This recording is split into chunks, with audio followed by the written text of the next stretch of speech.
heard his time. Welcome back, everyone. Today we have a very special guest. He was born in the Bronx but raised in Queens. He went from writing sport articles for print to hosting a radio show to now being the face of ESPN.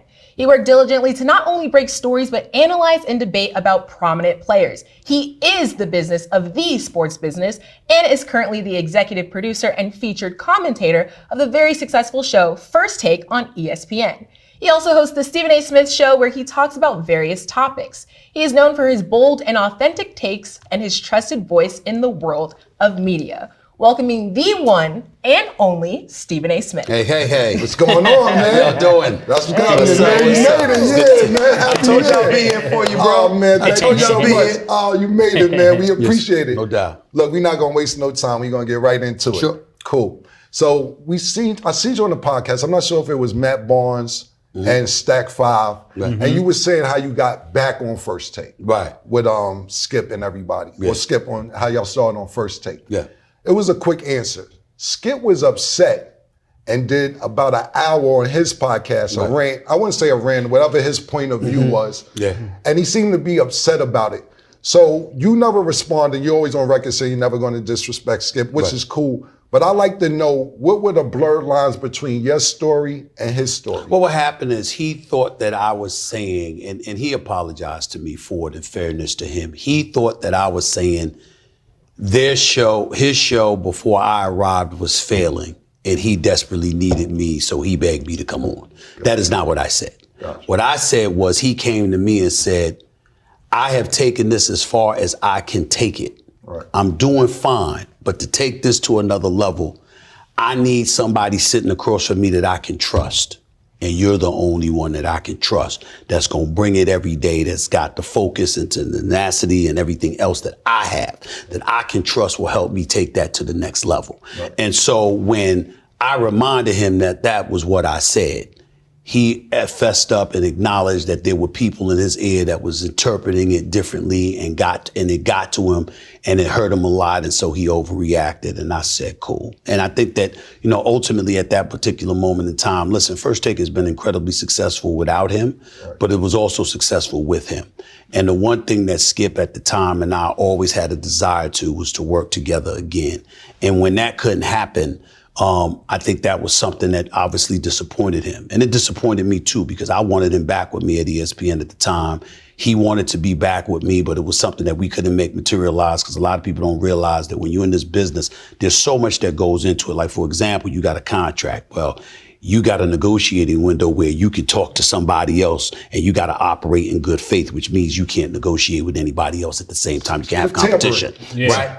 Then not only that, let's say, for example, you can't reach an agreement and you decide that you want to depart. Well, sometimes when you want to depart, you got to sit out for a certain period of time, which could ultimately compromise your success. If you recall, when Skip Bayless left First Take at ESPN, he departed in June of 2016. You never saw his face again until that September because his contract with ESPN didn't expire until then, and he wasn't allowed to work for anybody else until that period of time. And a lot of times in this industry, when you disappear, out of sight, out of mind, and people are very, very hesitant to let that happen, which means that's why it doesn't happen too often. And that's what was going on. And so taking all of that into consideration, that was just something that he didn't want to do and he couldn't afford to do in his mind. And I understood that. Gotcha. Because when I seen it, I was like, this is kind of going far. You gave like a 3-minute answer and he went like to the whole hour. I was pissed. Yeah. I flew out to LA face to face. I went right there. I went to LA.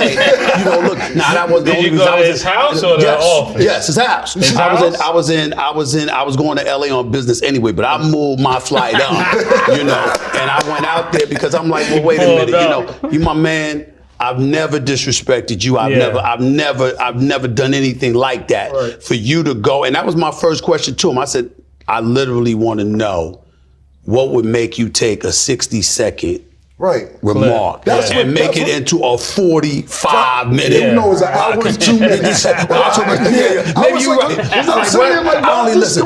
He went from the time it was ridiculous. Stephen A. I'm like, yo, he was really upset. And I thought ridiculous. It was a little bit of jealousy, my personal opinion, Cam's personal opinion, because where you took First Take, to where it was before. Right. I'm not into the Sure. ratings and everything, but it's Yeah. not hard to see. Right. Yeah. Well, we've been number one for 11 and a half years. We started out number one with me and Skip for 4. We've been number one the last 7.5 since he's been gone. So it is what it is.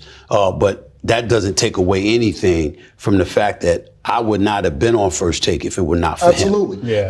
And that's why it doesn't matter what's going on or whatever. Me confronting you man to man is Yeah. entirely different than what I'm going to say in front of the cameras. I will defend myself in front of anybody. Yeah. But in terms of me going on the attack, no, I'm very personal with shit like that. I will roll right up on you. Same thing And like you said yo, with Allen Iverson. You have to go to Atlanta to talk to Allen Iverson. That was wild too. That was wild because I mean, listen, I'm a reporter and I got a job to do. And listen, we all from the streets. You know what I'm saying? A lot of times the people think it's about getting your whose ass can you whip? No, it's not. It's about what you willing to take an ass whipping for. Where do you stand on your like principles? that one. Right. You see what I'm I like saying? that one. And so it's not a matter of whether you can beat somebody, whether you can fight somebody or whatever. It's about the fact you ain't backing down when you know you're right. Yeah. And in the case of Allen Iverson, that was many years ago, knowing the love that I have for this man. That's my little brother. He was hurt over what I wrote. Mm-hmm. And he wasn't realizing I really didn't say anything. Yeah. I was really saying you got to stop partying and you got to focus on what you got to do. That's all I really said. I gave no details,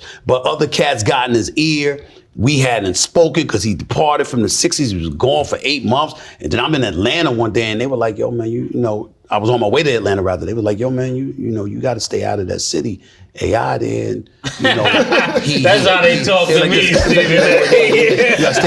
And he looking for you, and if him and the crew find you, and I like, what? Yeah. So That sound like how Cam talk to me. I moved up that flight. Yeah. I moved up that flight, and I rolled to Atlanta looking for him, and we found each other, and I will tell you that was a total change because when I saw him and I spoke to him, I never felt so bad in my career. Yeah. What happened is he looked me dead in the face. He said, I don't give a shit about the article, man. It's that it was your name. It was you. He said, that's what hurt me. I don't care what anybody says. Somebody True else or false should or have whatever. said that He story. said it was because it was you. And I said, I feel you. Yeah. But what did I say? Read the article. I really didn't say anything. But I understood at that moment in time how much love he had for me. And how that I was capable of hurting him. And I didn't know that. And so when it was like that, I just said to myself, you know something? I understand it's a rare moment in this industry, but our relationship is on a different level. And so he's the kind of person that I'm the kind, for him, I'm one of the few people on the planet that can pull him aside and tell him anything. Yeah. Talk to him about anything because of the relationship and the brotherhood that we got. He's like a little brother to me. So because of that, it's like, all right, the hell with all of this journalism stuff or whatever. It's on another level with me and him. And from this day forward, anything that I say is going to be to him. Yeah. Right. I got nothing to say about him unless it's to him. Right. And so from that point forward, you know, he retired thereafter. We talk at least 2-3 times a month. He's always calling me, and I'm always calling him, checking up on each other, and that's our relationship. Yeah, we love Allen. One more thing before we move on to the Sure. next. With being what's going on with everything with Skip and sharing everything, would you want to work with Skip again now? No, but it has nothing to really do. Seriously, it has nothing to do with. That was a strong no. But that has nothing to do with Skip. Okay. Look, yo, fellas. I mean, listen, not to cut you off. I know it's contracts and everything else. Everything was clear out the way contractually, Right. and y'all had the opportunity to work today. No, no. Would you send somebody to work with Skip? Yeah. But I want to hear his reason why not. All right. My life has moved in a different direction. I'm not just the host of First Take, I'm the executive producer. I got my own production company.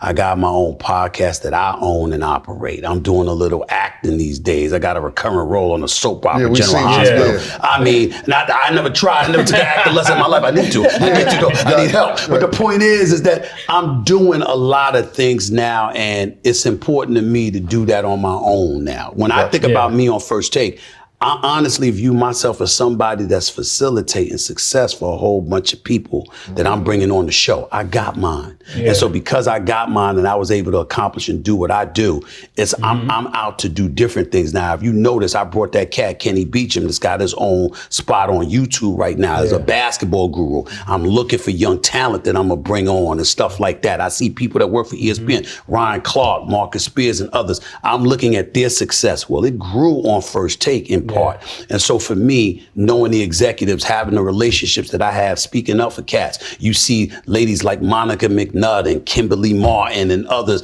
and Mina Kimes and people like that. Dan Orlovsky even. It's not just the brothers, it's black, it's white, it's male, it's female. Molly's still with me on First Take.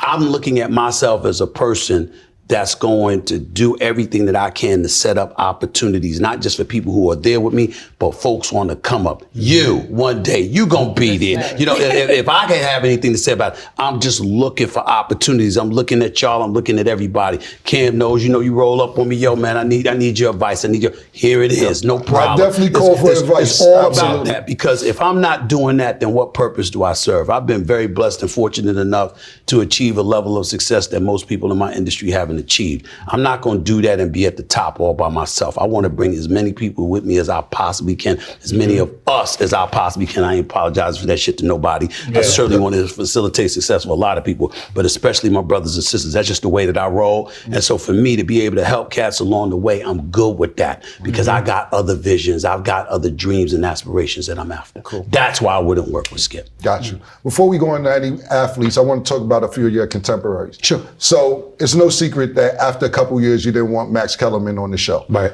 Correct.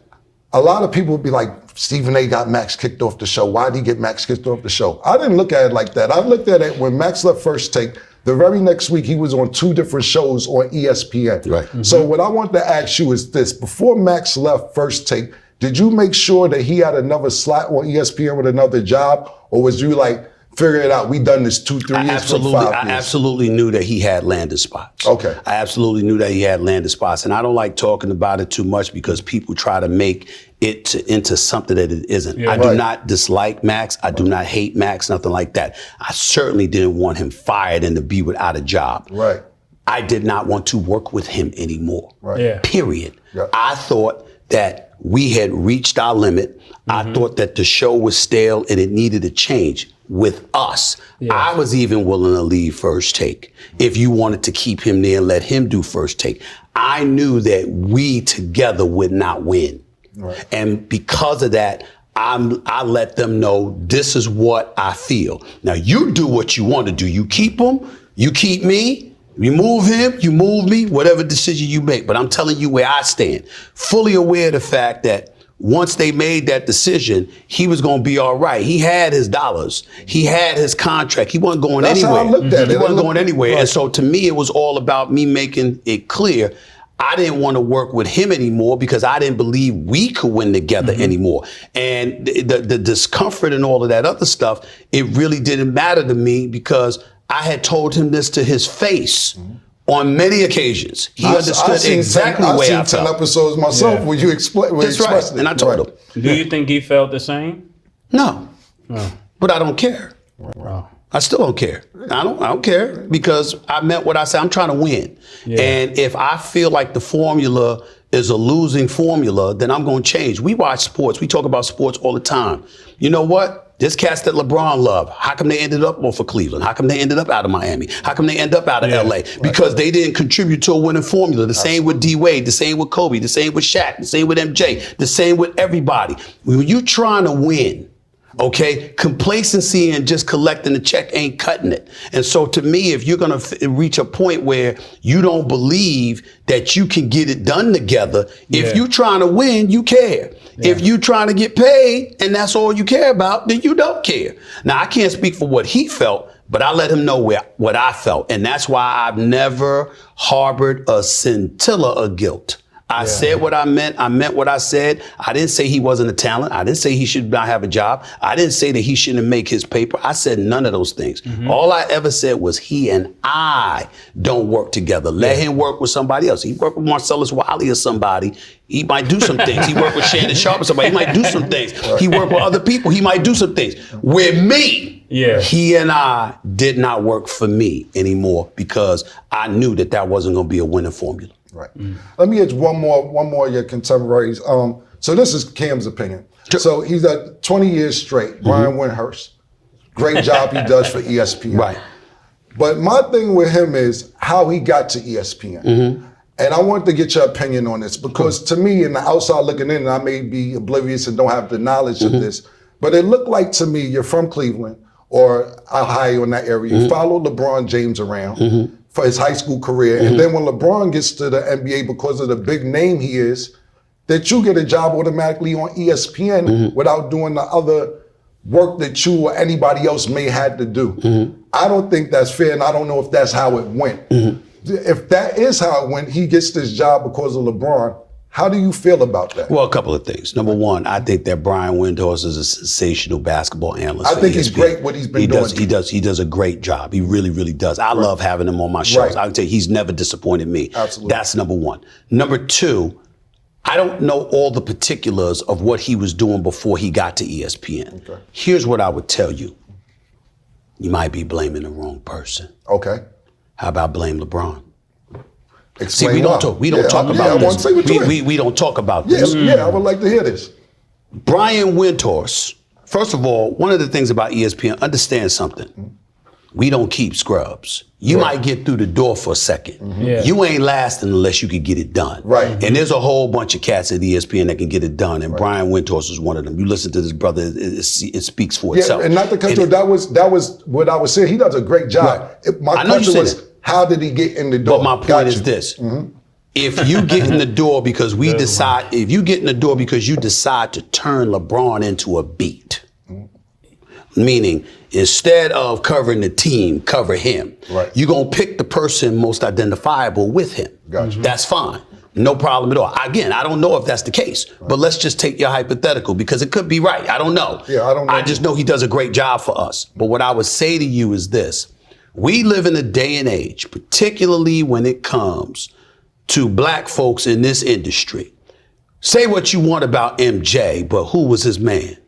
It was Ahmad Rashad. Right. Ahmad Rashad was a former NFL player. Right. But he was at NBC, and everybody knew you want to talk to MJ, Ahmad Rashad was his guy. Right. You know, you look at Shaq, you look at Kobe, and stuff, they spoke to me. Right. You know, they spoke to other people. They spoke to me. Those were my boys. Yeah, right. AI, needless to say, et cetera, et cetera. Right. LeBron James, Brian Windhorst, and Rachel Nichols. Right. Yeah. That's your call. Right. You got every right to do what you do. But I'm just saying to you, and I've said this before, I said, listen, there's no shade, there's no knock on anybody. Everybody can do what they want to do.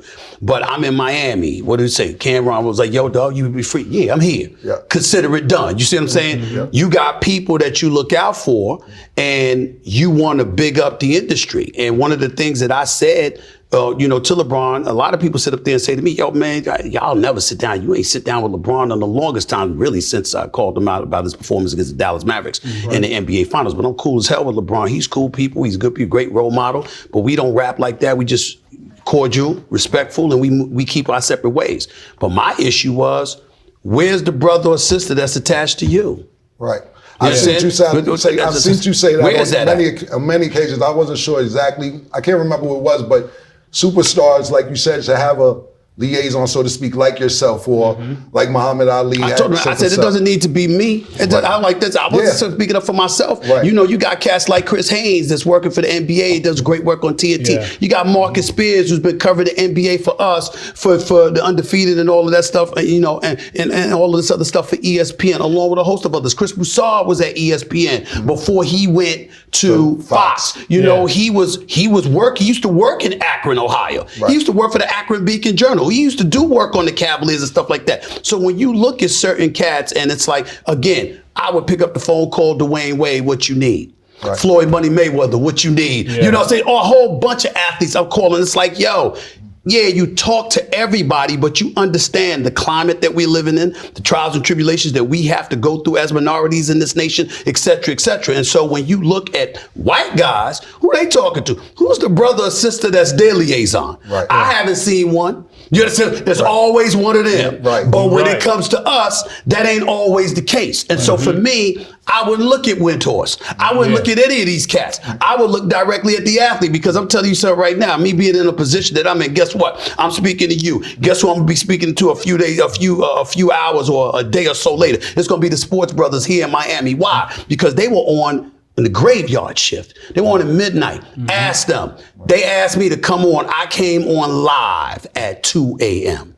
Wow. 2 a.m. Wow. Why? Because they were young brothers trying to make it. Right. And they asked me to do them that favor. And I stayed up and I did it just to help them. Isaiah Thomas, the great Isaiah Thomas, two-time NBA champion, national champion in Indiana, Hall of Famer, one of the greatest point guards ever, gave me my first NBA interview. I was a high school reporter. He stopped the media session and walked over to me and said, "What you need, young fella?" That was the first time I ever met Isaiah Thomas in 1993. I remember stuff like that. Right. People sit up there and you got Jordan, and you got Amar Rashad and all this other stuff, but he's MJ. He got the Jordan brand. Well, I got him on speed dial. Right. Because it's me. He don't do that for everybody. Right. You say, I'm not Amar Rashad. I'm not Michael Wilbon. Right. But outside of those two, I'm me. And Michael Jordan got that kind of love for me. Kobe, God rest his soul, the Black Mamba. How many times you see me doing interviews with him? He ain't talking to the media. He go, they talk, but nah, that's Stephen A. Come here. You see what I'm saying? Right. It's stuff like that. And what I do is I pay it forward. The same thing that they did for me, I try to do for cats in this industry. That's what it's about. Now, either you got that in your soul or you don't. Right. That's what's up. So look, let's move on. Yeah. You have the same view as us up here with Scottie Pippen, with this nonsense going on with Michael Jordan. Yeah. It's crazy. Yeah. We're a little more raunchy than you are on our show. Yeah. Y'all can be. Yeah, we can. I work for the mouse. Yeah, I work for the mouse. What we want to know is, because we got our own opinion. Right. Do you think this place is coming purely from basketball, or that Michael Jordan is dating his baby's mother? Do you Michael think Jordan, no, Michael Jordan's Jordan's son, pardon Right. me, is dating his baby's mother? An ex-wife. Yeah, His yeah. wife. Do you think all this hate towards Michael Jordan is cause of that, or it's just purely basketball? But Scottie makes it like it's only basketball, and I think it's some things that's outside of basketball. I don't know the answer to that question. I addressed it on my podcast, Stephen A. Smith Show, and I just said, yo, is it that? I did ask the question because I don't know. Right. What I do know is that you're a 6-time champion. This man was your teammate and the star of the team that you were on, all 6 championships. Yeah. You know, he was there when you had the migraine and couldn't show up. Right. He wasn't there when you quit and refused to enter the game because Phil Jackson with didn't call the Tony last play for you. Yeah. He was there telling you don't sign that contract that you elected to sign and felt underpaid by. He was there for all that. And, you know, to me, to just go off on MJ like this now, it's like, wait a minute. You know, I saw when you kicked up your sneakers, showed you were wearing the Jordans, begging them to come back. we got I that saw on our all of that. page, So exactly. I mean, come on, man, what you doing? And so, I mean, it was really unfortunate that Scottie would do that. I don't know the answer to that question as a reporter, but I will tell you this: as a man, it's not far-fetched. If I got an issue with you, I'm jealous. I don't make your money. I feel you should have looked out for me better than you may have. Yeah. You know, The Last Dance, you had editorial control over that, and look at how you portrayed me in that in my mind. Yeah, that might agitate me, no doubt about it. But if that agitates you, I can't imagine how his son hooking up with your ex-wife Right. would not agitate you. Now, maybe it doesn't. Maybe it doesn't. Maybe it doesn't. I mean, some of us are made from a different cloth. If I'm with you, I'm with you. If I'm not with you, I have my time. Live your life. Right. You know, Yeah. but there are some other people, some other men that have a very, very difficult time moving on in that regard. That's not unreasonable, but I don't get into it because that's so personal. Right. And if he did feel that way, Yeah. you sort of can't blame him. Yeah. You know what I mean? It's like, yeah, you can't control his son, you know, because it's entirely possible the father would have went to the son, and the son like, yo, man, Dad, I love you, man. I'm a grown man, and Right. this is what I want to do. That is possible, but I'm just saying that we just don't know, and I don't want to speculate it, because I wouldn't even blame him. I wouldn't even blame him if he did feel that way. I really wouldn't. That shit, cause he I could, yeah. you know what I'm saying? I could see Mike going to him, and I could see his son just saying, that shit is cause Scotty I'm is doing mad because he team. That's my opinion. That Scotty's upset, and like you said, you can't be mad at Scotty, but yo, your acting. See, shit sounds so crazy. Yeah. Because it's Mike. A horrible player. Really? Horrible player is ridiculous, Really? man. It's You're talking about the horrible greatest player. player who's ever lived. You know, you came into the league averaging 7. Michael Jordan averaged 28 his rookie year. Yeah. Right. His rookie year. Yeah. 10-time scoring champion, 9-time All NBA defensive player, 6-time champion, 6 NBA Finals MVPs. I mean, really? Really? Yeah. Really? That's what we're doing? Right. I mean, it's ridiculous. Exactly. It's ridiculous. It's clear to me. Yeah. If you ask me, it's Yeah, I clear. mean, to me, it's too. definitely over women, and I understand that because I went through that a lot. I don't think it's the only thing though. It's Yeah. got to be some of it's got to be the envy part, because listen, remember, Michael Jordan owns the Jordan brand, and he's one of the few black billionaires in this world. Scottie Pippen was working for the Bulls to make a paycheck at one point in time. So let's understand, they're oceans I didn't know apart. that. They're oceans apart. He used to work when he first retired. He was working for the Bulls. Okay. He was working for the Bulls. What was he doing? I don't even know. Something community affairs or whatever. I don't know what the hell it was. But it wasn't as an assistant coach. It wasn't as an assistant coach. It wasn't as a player personnel dude. It wasn't as an assistant to the VP or the GM. It wasn't none of that. Right. It wasn't none of that. Got you. Really, it wasn't. Cool. So what I wanted to ask you now, I want to move on to Bob Myers. Sure. So he's leaving. He left Golden State. I seen you allude that the owner's son may be moving into the Kirk GM. and Kent. Exactly. I'm thinking that Bob Myers wants to get the hell out of there because players are getting older, contracts are coming up, and I think he gets really personal with his players. Even like, real quick, even like when Kevin Durant towards Achilles or whatever, he's up there crying and really emotionally involved with the players. I believe that Draymond's contract is coming up soon, Klay's contract is coming up soon, and they're going to want to get paid because they have personal relationship with Bob Myers. Do you think that has any part of him leaving? You can make an argument about that. I would respectfully disagree, and I say respectfully because I understand it's a very reasonable conclusion to draw. Right. But I think, here's what I think, and this is just my personal opinion as somebody that knows the owner. I'm very cool with Joe Lacob. Right. I'm very cool with Draymond and those guys. And here's the deal, and I know Bob Myers very well. When you're working for an owner, Joe Lacob is demanding. That brother ain't playing. He want to win. He wants to eclipse the Boston Celtics and the Los Angeles Lakers for the most championships in NBA history. We both got 17. He not BSing. I mean, he will take his money and pour it right back into the franchise because the franchise in itself, its value elevates, and as a result, you know, you make your money that way. But he's not playing. He don't care. He don't care about spending $300, $400 million in luxury tax. He don't care. I mean, he's that fixated on winning. That's a pressure cooker of a situation to live in, especially when he has 2 children who want to do your job. Right. In Kirk and Kent. More so Kent, you know, running the G League operations, et cetera, et cetera. You got cats that really, really believe they can do this. And so that's his children. They're the heir apparent. You know that if you Bob Myers, you don't want 4 championships. You been to 6 in the last 9 years, NBA Finals, that is. What else do I have to prove? Why be here for this? You see what I'm saying? And so what you want to do is you want to position yourself to get a better situation. Could be the Clippers. Right. Could be the Phoenix Suns. But what you do is you start off at a place that don't have a championship on their resume. In the Clippers case, ever, and in the Suns case, recent memory.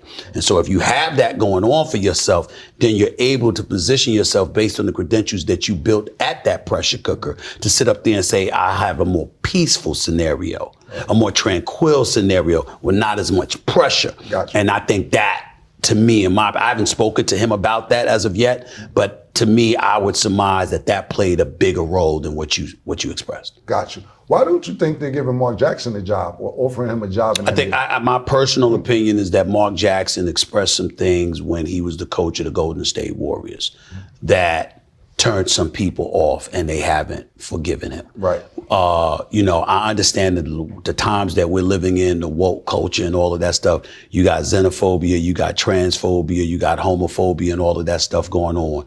But back then, it was really just beginning. Right. And him being a religious brother that had endured some trials and tribulations and found God and was more religious than ever before, my personal opinion is that Mark Jackson spoke out about some things, turned a few folks off, right, and they never let it go. And so I think that because there's no excuse for him not to have had a head coaching job by now, considering the job he did in Golden State, that set things up for Steve Kerr, and B, the success that Steve Kerr and the Golden State Warriors have had. Tradition shows that if you have that kind of success, then what somebody would say is, look at the success Golden State is having. I know Mark Jackson was gone, but he's the one that put all of this stuff in play. Mm-hmm. And so because he put all of this stuff in play, Draymond Green with Clay, a couple of years after Steph arrived, because all of this stuff was put in play, Mark Jackson's got something to do with it. Let him do it for us.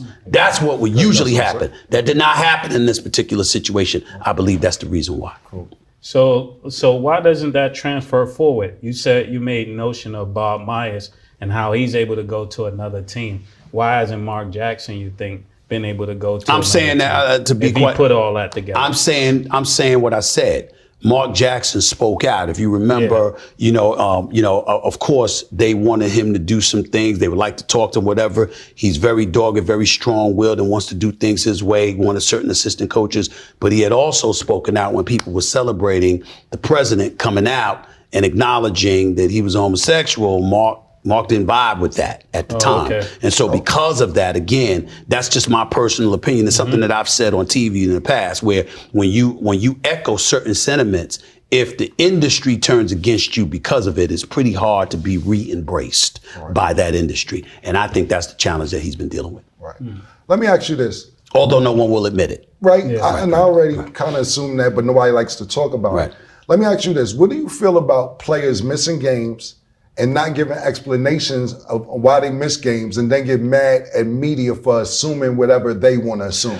Well, first of all, I think they're full of it, and I don't like it, and I'm going to call their asses out every chance I get. I don't care. Because we said some things, not to cut you off, we said some things about, when Andrew Wiggins missed games and nobody knew what was going on, so they're like, oh, y'all jumping the gun. But the whole thing is with us, we're like, if you don't explain us, we're going to assume. Right. Because we're not been in the media as long as you I'm not talking about something like that. Like, for example, Andrew Wiggins had some family issues going on that were very personal. Right. You don't want to talk about that, that's fine. Right. I'm going because of a family matter. Right. You're not saying I'm going because, you're not on drugs and not telling the world you're on drugs or alcohol or something like that. In the beginning, it wasn't no family matter. It just said he's missing. Right. It was like and they shouldn't do that. But the teams have their way of doing things. And a lot of times the players do get a bad rap because the teams are the ones that control their message instead of them. Gotcha. A lot of times when they're skipping time, it's because the team sat up there and said, you ain't playing. Strength and conditioning coaches and stuff like that. Team doctors, we signed you to this contract. They're trying to preserve you for it. We make our most money come playoff time. Yeah. We need you then. We don't need you out there now. There are teams that put their fingerprints on things and influence stuff to some degree. So that's accurate. I'm talking about the players that, you going home in April every year. Right. And you exercise and load management during the season. Right. Or even if you go into the playoffs and, you missing 20, 25 games, but you on the bench in street clothes, you clearly healthy, you smiling, chilling, living your life. Fans came through the turnstiles to see you. They got no heads up, no warning whatsoever that you wouldn't be playing. And you don't seem to give a shit. Now that's a problem. Right. That's something that has to change. You can't have that going on. Right. You can show, if you, listen, my attitude is this, you're getting a minimum of 5 months off. You get a minimum of 5 months off in most situations. 28 of the 30 teams getting about 5 months off a year. Right. During the season, you ain't practicing every day. Right. You talking about a league that was built on cats that had to fly commercial. They didn't have chartered flights. Right. They didn't have first class trips. They weren't sleeping in 5-star hotels. They didn't get a per diem. They didn't have massage therapists, people for pedicures, manicures, and all of this stuff. They didn't have all of that. All right, you getting That's everything. what I be talking about You getting right there. everything, Right. and you still taking time off. And Yeah. if you add it all up, take the 5 to 6 months a year you got off, combined with the time you taking off, most of them really working 4 or 5 months a year. Yeah. Right. And getting paid 9 figures. Yeah. Right. Average salary in the NBA is $10 million per year. Yeah. And you trying to tell me that you can't show up 82 nights a year, even if you go on the court for 10 minutes, you can't just show up? Nah, come on, man. I'm not buying that. And I think they do need to be held accountable for it. Got you. But how? Well, again, I don't know how you can do that because, again, once their contracts are guaranteed and all that stuff, me personally, I would have messed with their money. Yeah. Yeah, I would have messed with their money. And I would be like this, yo, man, you going to sit on a bench. Not only that, you're going to sign some autographs. You're going to take some pictures. You're going to do something. Right. Yeah. You're going to do something to earn this money. Because remember, the people ain't coming through the turnstiles just to watch you play basketball. They came to see you. Right. Yeah. And so remember how Steph Curry, who's class personified, by Yeah. the way, remember how Steve Kerr sat him out. And it was this little girl that they showed on TV that was crying her heart out I because remember. she came to see Steph Curry. Well, the next time Steph Curry came to town, she was there. And they made sure, he went to see her, gave her a hug, took pictures with her, hung out with her. I think, a matter of fact, she might have came to San Francisco to watch him play because she was so heartbroken. His heart was in the right place. So he made up for it. You see what I'm saying? Because he didn't know. But the point is, you got some players, not all, not most, but you got some players that don't give a damn. And if you don't give a damn, then we don't need to give a damn about paying you sometimes. We need to affect your money. We need to make sure that you're going to care about it as much as you want the fans to care about it. Because remember, everybody don't get to afford to see the playoffs. Yeah. I go for free. I don't pay. I got that kind of access to it. A lot of people do. Millions upon millions of people only get to see them that one time. And it's a damn shame that they don't think about that in this day and age. But there are plenty of players who do not think about that. And that is the shame. Yeah. Cool. Now, if you didn't know, you're sitting next to this year's NAACP Journalism Award winner. Congratulations. And Thank she had you a couple so much. questions she wanted to ask you. So before we go to break, Treasure, Yeah. ask them Sure. a couple of your questions. Okay, so we're just going to get straight into it. So Okay. we were at the point where, regardless of what you say, people want to listen to your voice. Okay. Mace and Cam say they can't get canceled, they cancel themselves. Mm-hmm. Do you feel like it's the same for you? No, I don't feel like it's the same for me because I think that when you're associated with Walt Disney, the one thing about me that I think that I praise myself for is that I maneuver through a minefield every day.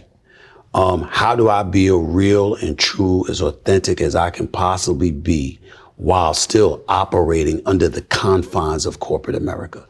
And Walt Disney is the very personification of corporate America. You got shareholders to consider, not just the employees and the contemporaries that you work with. And when you've got shareholders, it's about the bottom line. And anything, the slightest little thing that affects their image can influence the stock market. And that's what you have to be mindful of. Now, you can have this attitude that you don't care, you don't give a damn. And that's true. That's true. But here's the flip side. To be in the position that I'm in, understand outside of my talents as a journalist, writer, reporter, pundit, whatever, the biggest reason that I'm successful is that I've proven I can be trusted. I'm going to show up to work every day. I'm going to give it all I have. And I'm going to represent us in the best fashion imaginable. Why do I accept that responsibility? Because the Treasures of the world, the Maces of the world, the Camerons of the world are on the come up. And when you coming up and you're next in line potentially, if I act up, I mess it up for everybody. Right. And so for me, I accept that accountability. Where I'm hard is when you have brothers that are pioneers that have done it. And not even pioneers, but they followed up pioneers.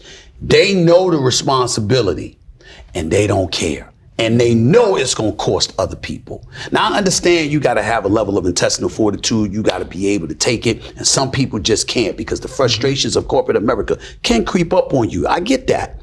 But it's a difference between making a mistake, slipping. And that's different than, I don't give a shit. I don't care. I'm about me. I'm about mine. I'm about being real and it's authentic. F all that. Y'all 40. I'm real. I'm raw. Really, you could be real in a lot of ways. You could be real stupid. You could be real dumb. You could be real selfish. You could be real broke. You could be real unemployed. You can be a whole bunch of real things. And so to me, it's important that I make sure I'm still that brother from the Bronx, raised in Hollis, Queens, from the streets of New York. I'm a brother to the core. I love nothing. There's nothing in this world that I want more than that. I love more than being black. I love that shit. But in the same breath, having said all of that, I understand that my responsibility is to facilitate opportunities for others on the come up by showing corporate America, yes, you can trust me. You can trust me, therefore you can trust a lot of us. So don't use it as an excuse to close the door the second one person makes a mistake, because I'm here and I'm showing you I will not necessarily make those mistakes. And there's a whole bunch of others that won't either, to make sure we fuel that machine that buffers your bottom line and therefore buffers our bottom line. And that's what I live by. Okay, very, very, very good point. Okay, so you touched a little bit on it, but do you feel fulfilled with your career? Nobody ever speaks of an end, but have you ever thought about walking away? No, I've never thought about walking away from the business. I've thought about walking away from a particular job. I've thought about walking away from First Take, or I've thought about walking away from NBA Countdown. I've even thought about walking away from sports from time to time. It's something I never fathomed doing because I love sports so much. But new challenges are things that I like to embrace. Make no mistake about that. But I've never thought about walking away from the industry. I've never thought about, okay, no one needs to hear my voice. Let me be silent and disappear and go into the twilight. That's not me, because I believe in myself. I believe in the impact that I have had and can continue to have. I believe in the kind of difference in the game changer that I can contribute to being one of many of us out here.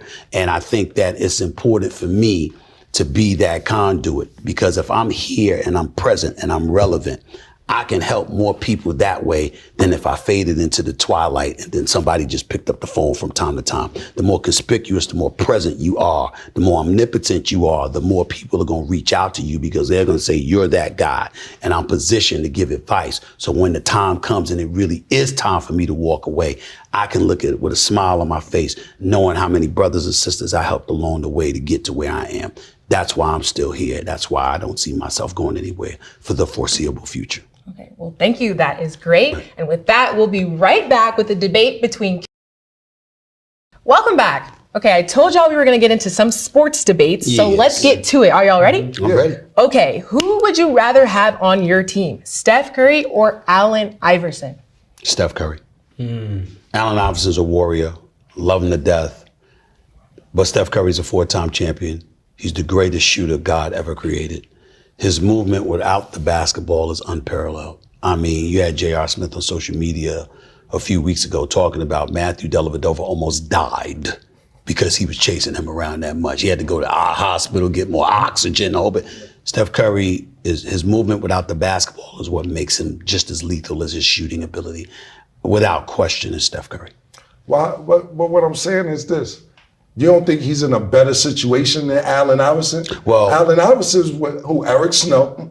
I've seen you say this on every... McKee. Yeah, he Ratliff. Yeah, come on, bro. Matumbo. You say all this. You say Allen Iverson told you it's 24 seconds on the clock. If you pass it around, but time it gets back y'all there, didn't want it. Exactly. If Allen Iverson's assistant with Golden State, you don't think that he get the same chips? No, because Steph Curry is the greatest shooter God ever created. And Allen Iverson could not shoot like that. He was a scoring machine, but he was a volume shooter, career 41% shooting from the field, about 32% from three-point range. Do you know that Steph Curry last year, first of all, 38% shooting from three-point range is really good. Do you know that Steph Curry last year when he shot 38%, is the only season in his career where he shot less than 40% from three? Sometimes he's a liability on defense. Well, what was Allen? Allen got steals. He got 3 times. He got steals. 3 times. Fellas, y'all Steals, talk. He got steals, He's got Stephen three A. times I steal respect you, championship. but if you put AI on Golden State, they get 5. AI would sit right here in this seat and tell you he would take Steph Curry over himself. He would tell you that. I'm telling you. I gotta hear that. Ask Stephen A. not only I that, don't believe anything. not only that, I don't believe anything. as somebody that covered Allen Iverson every game of his career in Philadelphia, every game. AI with Clay, AI was a steals Draymond. leader. AI was a steals leader because AI would be the first to tell you he couldn't guard anybody straight up. So he would roam and anticipate steals because he couldn't guard anybody straight up. But you He would can't tell you. underestimate more steals, steals. though. You I'm not act like underestimating steals that. not a big No, deal. I think it matters. I'm just saying to you that Allen Iverson is phenomenal and great as he was, worthy of the Hall of Fame, a giant, a miniature giant as far as I'm concerned. He was not Steph Curry. No, we're not saying he was, but if you put him on Golden State, they would get 5 championships. I disagree. You have the right to believe I think that. when Golden State You do. Remember when Golden State overcame Oklahoma City the year that Kevin Durant left? Yeah. They would go to Oklahoma City was up 3-1. If Allen Iverson with that team is down 3-1 to Kevin Durant and Westbrook, Oklahoma City wins that series.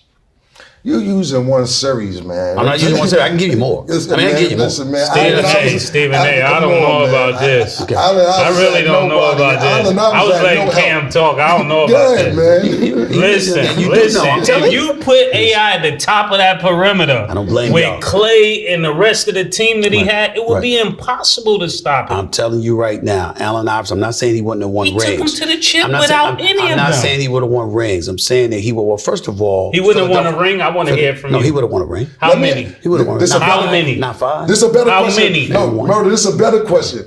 You take Steph Curry and put him on that team that Allen Iverson took to the championship. Does Steph Curry take that team to the championship? Yes. Oh my goodness. See, it's something in that cup. Check that cup. It's something in that cup. Can I tell you why? No. Yeah. Covering the team, I saw what Larry Brown and Billy King did. And they looked at Allen Iverson's scoring ability and they meticulously picked each spot for people who would do their jobs and do everything else so he could feel free to score. They did everything else. I don't look at it as, yes, Allen Iverson did lead the Philadelphia 76ers. He was a scoring machine. He was a league MVP. He was absolutely sensational. I never missed a game. But I will tell you that when you look at Theo Ratliff, and then he gets hurt, and they go and they acquired Dikembe Mutombo. When you look at Tyronn Hill, George Lynch, Aaron McKee, Eric Snow, all of these guys, their jobs was to do specifically what they were brought there to do. And I'm saying to you, they would have freed Steph Curry up to simply shoot. That's what I'm trying to tell you. On the East Coast? Yeah, I'm saying, yeah. On the East Coast, they would have been banging. Wait a minute. Pause, Wait a banging. minute. He wouldn't have been able to get that. Okay, so you're saying he would have been hurt. Yeah, he would have Okay, been then able that's to a do different that on the argument. East. No, I'm talking now. We're not taking that into account. I'm talking if you're healthy and you're on the court, his game, Allen Iverson's game, because of the way the team was constructed, I believe that Steph Curry would have been Steph Curry, which means he would have shot better than 40% from 3. He would have shot better than 47% from the I don't field. agree with He that, would have made Steph. I don't think Larry Brown would have let that many threes Yeah. go up. Larry Brown That's was fair. very You would have good. never shot from the logo like that with Larry Brown. I would say this to you. Steve Kerr was that type. Remember one of those highlights when Steph Curry dribbling And he was like- and he's like, no, because Steph Curry is one of those rare breeds that you look at him, you're like, no, and you Boy, got to they say concede something. because his shooting is that great. He would have had Larry Brain blood pressure too high to play for. I'm gonna let y'all agree to disagree, but now I'm gonna give a list of basketball duos. I want you to tell me who you believe is the best and who you believe is the worst. Jason Tatum and Jaylen Brown, Steph Curry and Klay Thompson, Jamal Murray and Nikola Jokic, and LeBron and AD. Who's the best? Who's the worst? For me right now, it's Jokic and Murray because of what they're doing. best for you? I said right now. No, I'm saying because the best. list But is they're the your best. best. The best, I would tell you they're the best because their symmetry with one another is unparalleled.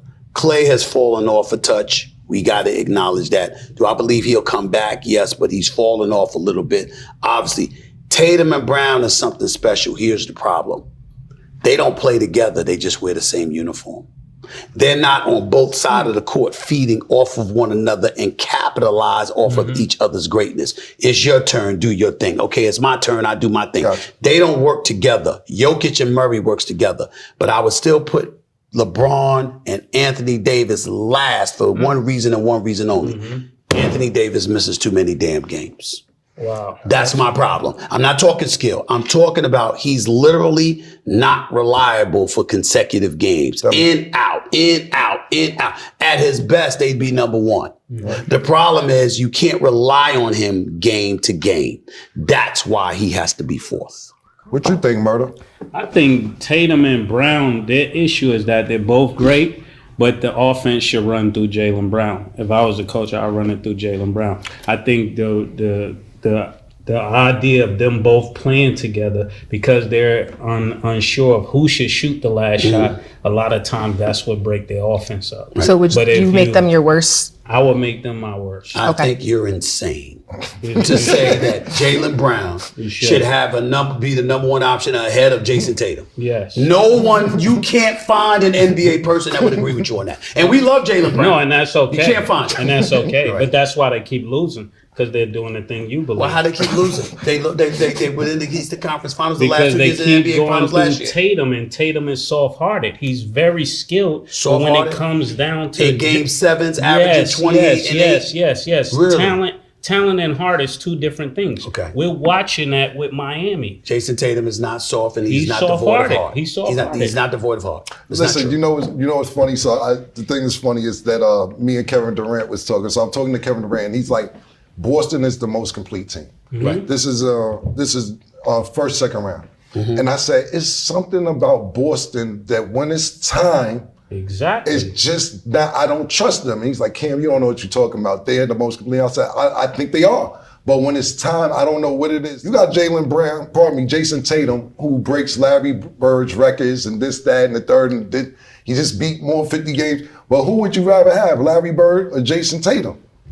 Well, the answer to that was the Larry same Bird. thing that people used to ask me about LeBron James or Larry Bird. I used to be like this: LeBron James for the first 46 minutes, give me Bird for the last 2. So you're saying And you that want got to Jason? do with heart. That's what I'm trying to communicate. But shooting ability too. You're It's saying like- that you have Jason Tatum for the first 46. I know you said LeBron, but you're using that same equation with Jason Tatum for the first 46 Larry minutes Bird. for Larry Bird. No, Will Kyle question. Larry Bird was clutch. Oh, Larry okay. Bird was clutch. But I'm talking about you don't want him for the whole game? No. I'm saying for me, not Larry Bird for the whole game. No. Oh, come on. You That's said, what he's saying. You're basically saying you take Tatum over Larry Bird. For the first 46 minutes. Yeah. Oh, no, come Okay, on. let me ask you a question. Wait, we'll have to. Wait.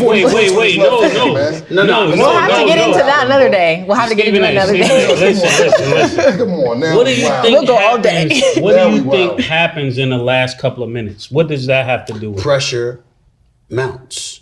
Pressure have to do with heart. Pressure mounts. I understand that, but what I'm saying to you is Jason Tatum has had moments where he's shown up under those lights. Not And at other the biggest light. And other times he hasn't. But Game 7 is a Game 7, bro. And you go to Game 7 in the Eastern Conference Finals, you go to Game 7 in the Eastern Conference Semifinals, and you drop 51. You do that last year in the postseason, you drop 46 in the closeout Game 6, you down 3-2, you go on the road to Milwaukee, and you drop 46 against Giannis. That stuff matters. What I'm saying to you, however, is that if you show up sometimes and you don't show up other times, you just don't have it. It's not a matter of heart.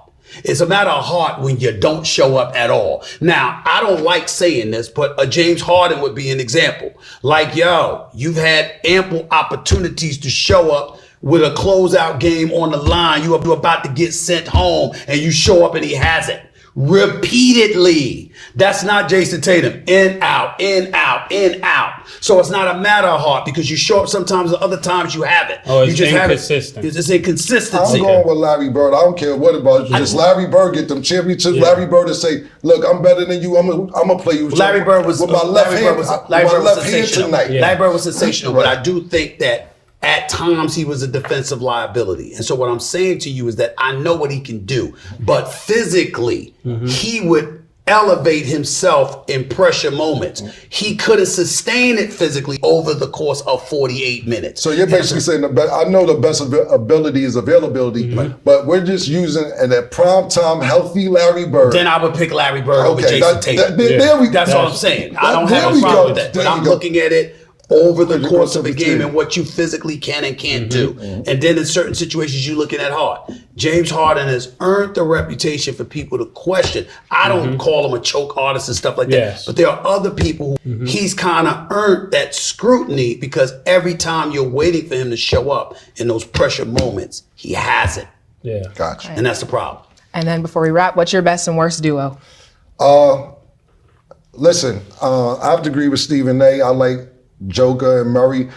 I was really with Clay and Steph until this year. My argument with a lot of people was that Klay Thompson been to his last 6 years playing, he's been in the championship, win or lose. The 2 years that Golden State didn't go to the championship, he didn't play. So my argument with everybody is like, I don't care, because when Klay Thompson plays, he's in the championship. This year, like Stephen A. said, he doesn't look the same. So I'm gonna give him another year, and then I'm gonna be like, what's going on? But I have to agree with the best is the Joker and Murray right now. Okay. Again, Stephen A., thank you Thank so you, man. much We for appreciate being you, here. man. Thank you for coming by, man. We My appreciate pleasure, you. man. Happy Yes. to do it. Thank you. And make sure to hashtag it is what it is and let us know your thoughts on the Stephen A. interview. Right back.